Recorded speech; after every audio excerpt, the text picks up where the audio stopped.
all about CBDC. What is CBDC? The Central Bank Digital. देश में digital currency को launch करने की तैयारी शुरू हो गई है। अगर आपने ई रूपी का नाम सुना होगा तो आपको पता है कि ई रूपी हमारे फिजिकल नोट रुपये का डिजिटलाइज्ड वर्जन है, जो कि फिजिकल फॉर्म से अब डिजिटल फॉर्म में। ये जानते हैं कि क्या है e rupee and digital currency. So welcome to the conclusion land and we today explore the topic of digital currency and CBDC। So CBDC क्या है? CBDC एक सेंट्रली बैक्ड डिजिटल करेंसी है, just like a physical note. ये एक guarantee मिलती है हमें RBI Reserve Bank of India की तरफ से कि हमारे नोट या फिर हमारे जितने भी हमने डिजिटल करेंसी एक पैसे के रूप में जमा की है उसके साथ कुछ भी नहीं होगा। मतलब कि जितने भी अगर हमारे साथ फ्रॉड होते या फिर हमारा पैसा कहीं भी नहीं जाता, इसकी गारंटी RBI लेती है। साथ साथ इसमें कई सारे फीचर्स मिलते हैं, जैसे कि अगर आप किसी बैंक से संपर्क नहीं है आपका, या फिर आपका किसी बैंक में अकाउंट नहीं है, तो इसकी कोई जरूरत नहीं पड़ेगी, क्योंकि डिजिटल करेंसी बिना आपके बैंक अकाउंट के भी आपके पैसे को एक जगह से दूसरी जगह ट्रांसफर करने में काफी हेल्पफुल रहेगी। इसमें सबसे बड़ा चीज ये है कि इसमें आपको रिस्क कम होगा, क्योंकि आप डायरेक्ट सेंट्रल बैंक से डील कर रहे हो। तो इसमें जो बीच के जो बैंक्स रहती है, जो ऑथराइज्ड या फिर लोकल बैंक्स रहती है, इनका कोई रोल नहीं रहेगा।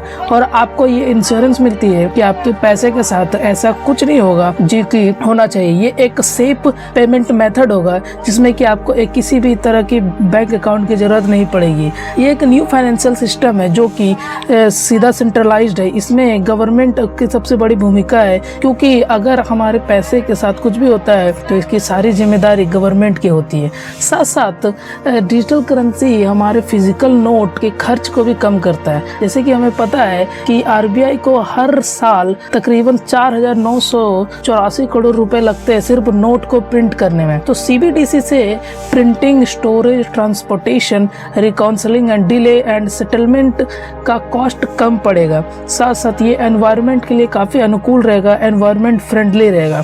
ये एक बहुत अच्छा कदम है RBI के द्वारा कि अपने नोट को करेंसी के डिजिटल करेंसी में नए वर्जन में ये अपडेट कर रहा है। साथ साथ ये एक नया ऑनलाइन पेमेंट सिस्टम होगा, जिसमें कि आपको बैंक अकाउंट की जरूरत नहीं पड़ेगी। ये एक ऐसा पेमेंट सिस्टम होगा जिससे कि आप एक देश से दूसरे देश क्रॉस बॉर्डर ट्रांजैक्शन भी कर सकते हैं। हमें पता है कि अगर आप किसी अनदर कंट्री में रहते हो, अगर आपको पैसे अपने घर भेजने हैं, इंडिया भेजने हैं, तो आपको एक नेटवर्क, फाइनेंशियल नेटवर्क के द्वारा ये भेजनी पड़ती है, जिसमें कि बैंक्स कुछ अपनी चार्ज लेती है, जैसे कि 2 या 3% उस पर एक वैट लगाती है।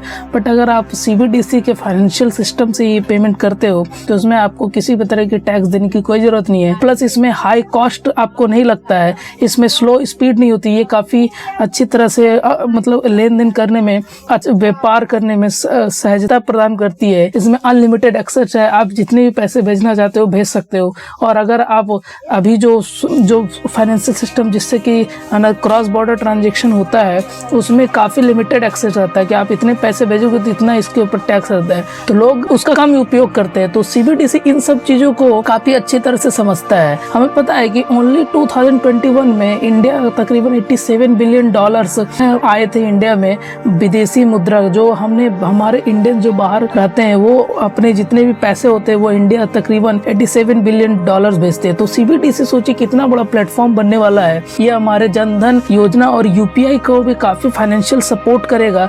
एक तरह से बोले तो ये एक बैक सपोर्ट है, क्योंकि अगर आप किसी ऐसे इलाके में रहते हो जहाँ बैंक इंफ्रास्ट्रक्चर इतना डेवलप नहीं है, और किसी ऐसे एरिया में रहते हो जहाँ पर इंटरनेट की कनेक्टिविटी या फिर या आपके मोबाइल टावर की कनेक्टिविटी इतनी अच्छी नहीं है, तो ये क्या करता है कि ये एक काफी अच्छा प्रोग्राम है, एक फाइनेंशियल सिस्टम है, जिससे कि आप कहीं भी किसी भी देश में रहते हो तो आप इसका उपयोग कर सकते हो।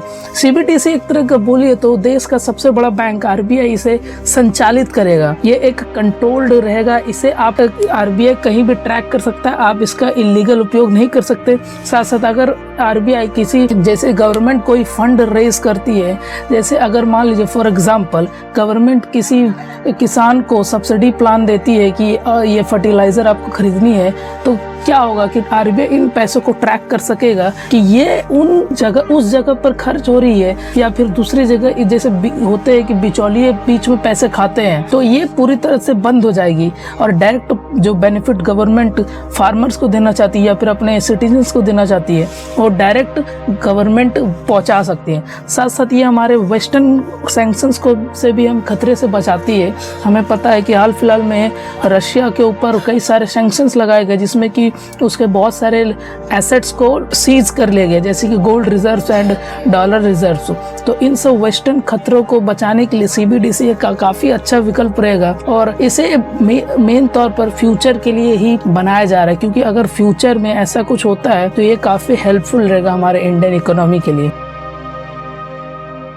सो क्या है ये क्रिप्टो करेंसी है, मतलब ये क्रिप्टो करेंसी की तरह तो लग रही है, क्या इससे डिफरेंट क्रिप्टो करेंसी या फिर ये नया क्रिप्टो करेंसी है? तो ये क्रिप्टो करेंसी नहीं है। मैं बता दूं कि अप्रैल 2018 में जितने भी भारत के नागरिक हैं उन्हें अलर्ट किया गया था कि क्रिप्टो करेंसी का उपयोग करना इंडिया में सेफ नहीं है, क्योंकि इस पर किसी भी तरह का कंट्रोल नहीं है और ये किस नेटवर्क से ऑपरेट होता है इसका किसी गवर्नमेंट के पास कोई ऐसा डेटा नहीं है। तो गवर्नमेंट ने इसे एक तरह से बैन कर दिया था। फिर 2019 में इन सारे, जैसे कि अगर आप क्रिप्टो करेंसी से कोई पेमेंट करते हो या फिर ट्रांसफर करते हो या फिर कुछ बेचते हो क्रिप्टो करेंसी के फाइनेंशियल सिस्टम के अनुसार, तो ये एक तरह से पूरी तरह से बैन कर दिया गया था। इसमें आपको या फिर पेनल्टी में कुछ पैसे देने पड़ते थे या फिर आपको 10 साल की सजा भी हो सकती थी। बट मार्च 2020 में सुप्रीम कोर्ट ऑफ इंडिया के द्वारा इस बैन को रिमूव कर लिया गया एंड 2021 नवंबर के महीने में फाइनेंस मिनिस्टर निर्मला सीतारमन ने इस टॉपिक को इरेज किया राज्यसभा में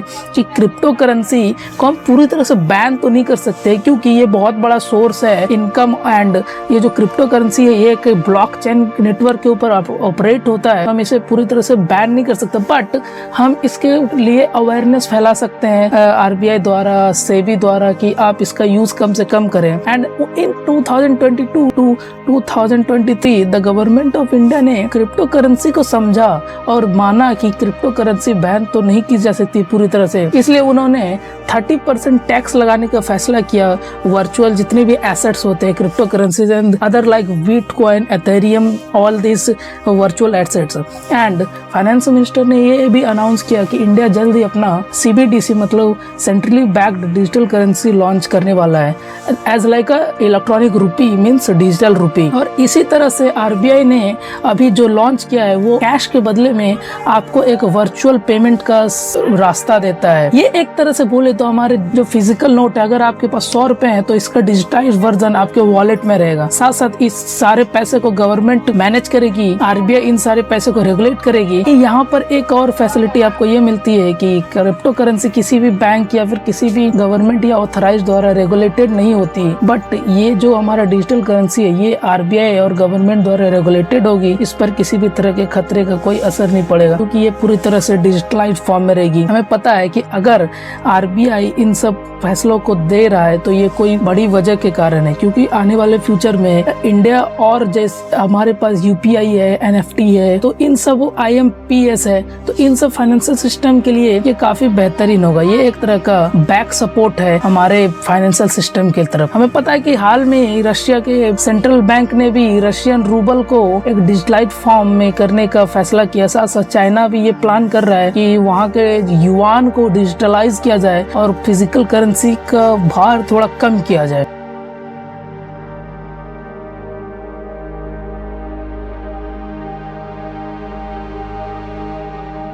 Now the question is, do we need the digital rupee? The most important reason for launching a digital rupee by the RBI is to push India forward in the virtual currency race, and of course due to the growing importance of cryptocurrency। हमें पता है कि ये crypto currencies जो हैं वो blockchain की technology से चलते हैं और डिजिटल रूपी इन सारे चीजों को और ज्यादा एफिशिएंटली एंड ट्रांसपेरेंसी के साथ ऑपरेट करेगा। ब्लॉकचेन टेक्नोलॉजी हमें बताती है कि कैसे किसी भी डिजिटल जो करेंसी होती है, वर्चुअल करेंसी होती है, उन्हें ऑपरेट किया जाए। तो ये एक फाइनेंशियल सिस्टम है CBDC, जो कि 24/7 कस्टमर्स और जितने भी हमारे रिटेल कस्टमर्स है उनके लिए उपलब्ध रहेगी। इसमें इंडियन को किसी भी तरह से बीच के मिडिल मैन को पे करने की कोई जरूरत नहीं है। आप इससे डायरेक्ट टू डायरेक्ट पेमेंट कर सकते हैं। ये एक लोअर ट्रांजेक्शन कॉस्ट है, real time account settlements, you don't have to open a bank account in any transaction